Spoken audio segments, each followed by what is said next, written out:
Hey, hope everyone is doing well today. I'm struggling a little bit. I'm just a little bit sick. So hopefully this goes well with the reading, but I got a little water just in case I need it, but I took some medicine. But if you notice, I'm a little off. It's because I got a bit of a cold. Luckily, nothing too bad. Hopefully, not at all yet, because this is the day that I'm flying out. I'm actually here in school on Thursday. I'm recording this on Thursday morning, but I got a long day ahead of me. I don't think I'll be getting into the house in Dallas that we're renting until like after midnight. So cold medicine all day, I think. But that's not a worry for you, is it? So if you remember, Jules is changing. Like she's becoming empowered and it seems like her whole family has been really, I don't know, like a doormat. Like people have walked all over them. She hasn't stuck up for herself. And I think after that the shower scene we didn't read, but she had an epiphany. She had like uh, an epiphany is like a just a realization that I can do this. I can change this. I can be the change instead of letting everything change me. And she stuck up. What was that girl's name? Sarah, I think.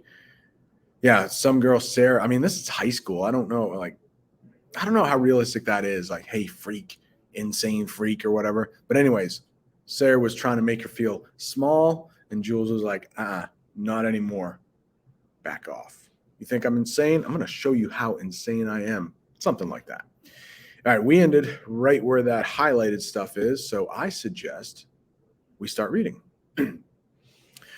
So she's leaving the library, heading home. Once I get home, everybody's down in the restaurant already. So I start digging for a disguise. Probably going to go back to, that's weird, right? She's probably going to go back to the Ignatis. I sort through the hoards and piles and boxes because I know that somewhere in here, there's a whole crap ton of Halloween costumes. And I definitely can't be recognized again, at least not right now. After an hour, and just when I'm about to give up and get my butt to work, I find the mother lode in the far corner of the dining room. Mother lode. I think that comes from like gold. What do you call it? Mining for gold. When you find the big one, the mother lode. So she found a bunch of it under a musty box of canning jars, which we keep in case we ever decide to fix the 17 broken pressure cookers in the living room, which we'll do if we ever learn how to can things. It all makes sense, doesn't it? Especially since we have all this spare time to take up hobbies. Anyway, right on top of the pile are some retro glasses and three wigs: Elvira, Marilyn Monroe, and a generic one with brown dreadlocks. Or maybe it's Bob Marley. I'm not sure. I shake them. Only dust falls out. So there's a good chance that you don't know Elvira. It's just think of like a really dark wig. Bob Marley, you better. Hopefully, you know Bob Marley. He made some great music out of Jamaica, but think of dreadlocks. And you know Marilyn Monroe, right? Blonde. A careful sniff of each doesn't kill me or even knock me flat. So I confiscate them, putting them into a plastic bag and shoving them under my bed. All right, we got another list here. 5 useful things about living with a fairly clean hoarder. 1, if you look around long enough, you're bound to find something for a science project. 2, there are endless opportunities for organizing if you have OCD. 3, the potential for canning is good to great. Canning, just in case, and I'm not there, so we really can't discuss, but canning, some families do this. I know, like, generations ago, when things would come out of the garden, they would put them into like mason jars so that they would last longer. That's canning. But I mean, they live in an apartment in Chicago. It seems fairly unlikely that they would can anything, but usually people with farms can things. So what number were we on? 4? Yeah. It's easy to hide things in plain sight, like gnomes. That G is silent, like gnomes and bird cages and blank. Excuse me. Survival rate, number 5. Survival rate is over 1 full year when zombies attack. That's good to know. When I walk downstairs and into the restaurant, Rowan and Trey are standing on chairs at the entryway to the dining room. both with rolls of masking tape on their wrists and strings of shiny heart cutouts around their necks. I tie my apron around my nest and squint up at them. Seriously? Do we really need to encourage it? Sing it, Trey mutters, so I guess he agrees with her. He slaps a circle of tape on the back of a red heart and sticks it to the trim work. Oh, come on, Rowan says. It's a beautiful tradition. Mom found those heart-shaped pizza pans. Wasn't too beautiful for the martyred dude, Trey says. If someone's martyred, it's like they're killed for a reason, like they've almost sacrificed their life. Heart-shaped pans. Like we need more crap, I mutter, as the front door jingles and Dad walks in with 2 magazines and a newspaper. Trey snorts, and Rowan's eyes bug out. Feeling better? Dad asked me. He doesn't look quite so freaked out as he did the other day. I glance at Trey, who has a ribbon in his mouth. He nods once from his perch. Yeah, I guess it was just a flu or meningitis or black hairy tongue disease or something other than pregnancy. Dad blushes and pretends he doesn't get it. Take it easy tonight. You need to be ready for Saturday. I know. Mentally, I calculate the date and day of the week. Being sick always throws me off. I've been thinking it's Monday all day, but it's Thursday. No wonder everybody's hanging pink and red stuff everywhere. When Valentine's Day falls on the weekend, it's always out of control. I get into the dining room and give Aunt Mary a hand as 5 o'clock rolls around and the early bird diners arrive, right on cue. The decorations are all up in here already. Sorry, there's some loud voices coming from the other room. I'm a little distracted. I'm hoping you can't hear them. Trey and Rowan must have started right after school. They have them draped in a lovely, non-tacky way across the picture windows. Both Rowan and Trey are pretty artistic, which is why they're always hanging decorations and I'm serving. I get the drink orders for the first 2 tables by the window while regretting being unable to print the pictures I wanted at the library. When I'm setting down their drinks, a shiny, dangling heart turns on its twine and catches the light, sparkling. I fight off the twinge of longing inside. Maybe BFF Sarah is right, and I'm sad and pissed that nobody ever asked me to go to any dances, and that I'm almost 17 and I still haven't had my first kiss. I stare at the heart for a second and then turn away before the patrons think I'm weird. And then halfway to the kitchen, it hits me. I stop, stand, and pivot to look at it once more as it catches the light. Crap, I whisper. Really?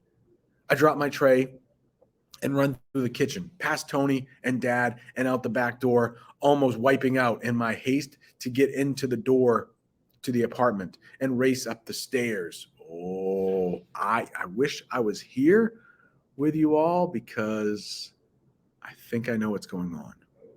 I wish you could tell me. I wish I was here to hear you.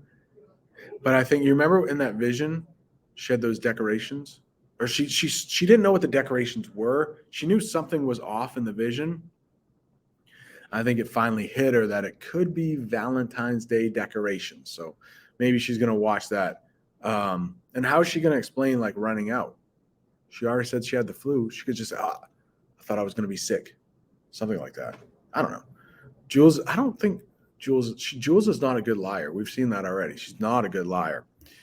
But maybe she'll remember that part. I flip on the TV and watch the scenes unfold, pause on the dining room window and stare at it, crawl up to the screen and stare harder. Oh, my dogs, I say. I turn the TV off, grab the spare delivery car key, my coat, and my Maryland wig, and fly back downstairs, outside to the car, take off, not even caring if anybody's watching me or if anybody needs a pizza delivered because this can't wait. I don't know. Just we know what's going on. But again, if you step back out of her point of view, you see her like crawling up to the TV. To everybody else, it's like a normal scene. And she's just, I don't know. I'm worried about Jules's sanity. 27. I pull into the parking lot of Agnotti's as dusk turns dark. On my head is a platinum blonde wig, and I'm trying hard not to think about there being any bugs in it. I have one directive. I need to get to approximately where I'd be standing if I'd been recording the scene, about 20, 30 feet from the building and slightly off to the side closer to the back door. I need to have that perspective. I turn the engine off and hop out, holding my wig on my head and using the car as cover. Luckily, it's not the meatball truck. In my vision, there are light fixtures in the window, hanging from the ceiling. I could see them through the window. I remember noticing they weren't there the first time I came here to look at everything. But that was because it was the night of the wedding, and I assumed the tables were all rearranged. But they're still not here. Nothing's hanging in the window. People sit there eating, but the lights are either recessed. Recessed lights means it's like up in the ceiling, or too high to be seen. Or maybe they weren't lights at all. Maybe they were decorations. Valentine's Day, I murmur, and the missing piece falls into place. Snowstorm forecasted for this weekend. Those were decorations hanging down, not lights. Jeez. I shake my head. This whole thing happens on Valentine's Day. A surge of fear pulses through me. Could the timing be any worse? All right. For a second here. Timing, just to explain. I wish, I would stop here. I'm not in the room. I would stop here. Hey, why is the timing could not be any worse? Yeah, Valentine's Day. Sure, it's going to be super busy. Maybe not as busy as Super Bowl Sunday, but if it's a nicer kind of upscale Italian restaurant, think of Da Vinci's around here. Like a lot of people go to Valentine's Day, out to eat for Valentine's Day, and they might go to Da Vinci's. Yeah. My wife and I, we never go out on Valentine's Day. We might celebrate it in March, but it's just so expensive on Valentine's Day. We say that we don't need a day to tell each other we love each other, just so, other people can make more money from us. So we celebrate it throughout the year. Valentine's Day, just another way for big businesses to make money. That's my opinion. Maybe I'm just, excuse me, an old man with a cough. Keep that in mind, though. You don't need someone to tell the other person that you love them. You can do it any day. Celebrate it any day. Usually it's more special. All right. Where were we? As I stand, right here. As I stand there in the shadows, the back door to the kitchen swings open hard, slamming against the block wall and ringing out into the quiet night. It's Sawyer. Let's go, he's saying to the bright beam of light that follows him. His voice is angry. I'm telling you, don't engage with that son of a beep. You're just enabling him. The blonde girl I saw the other night follows Sawyer out, slams the door shut. She stands on the step, lighting a cigarette, while Sawyer tosses broken down cardboard boxes into the recycling bin. I can't help it, she says. He drives me insane. Sawyer closes the recycling bin and joins the girl on the step. He shoves his hands in his pocket and bounces on the balls of his feet. I shrink back into the shadow of the car. I don't think they can see me out here.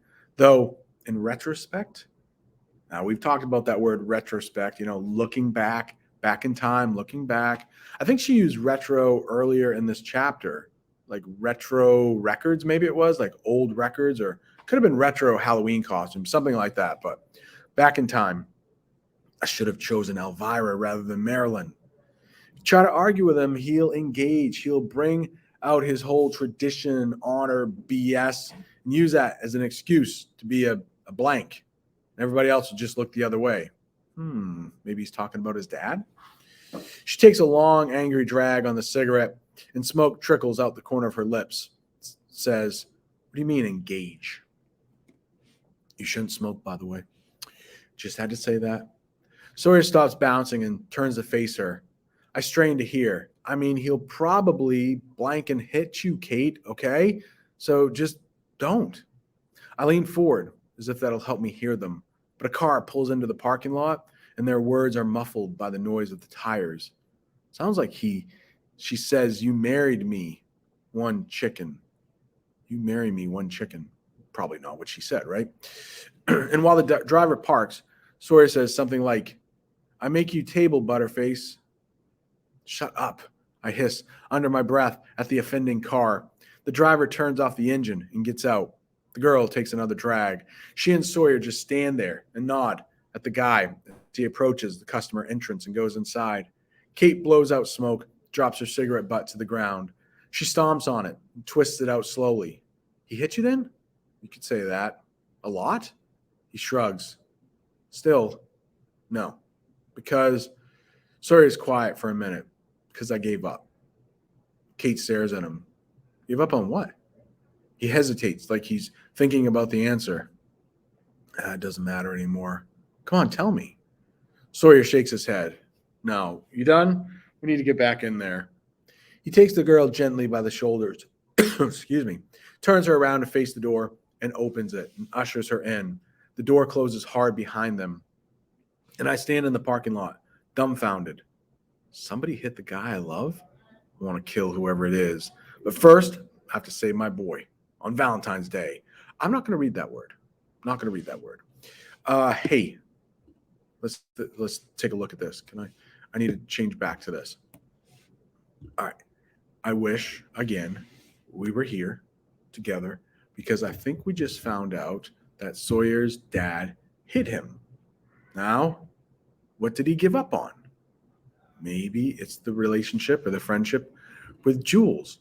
If you read it back over, it does make a lot of sense. He hit you then? You could say that a lot. So what? Because I gave up. All right. Maybe he gave up on ever wanting a friendship with Jules. Does that sound right? That sounds about right. I think it does.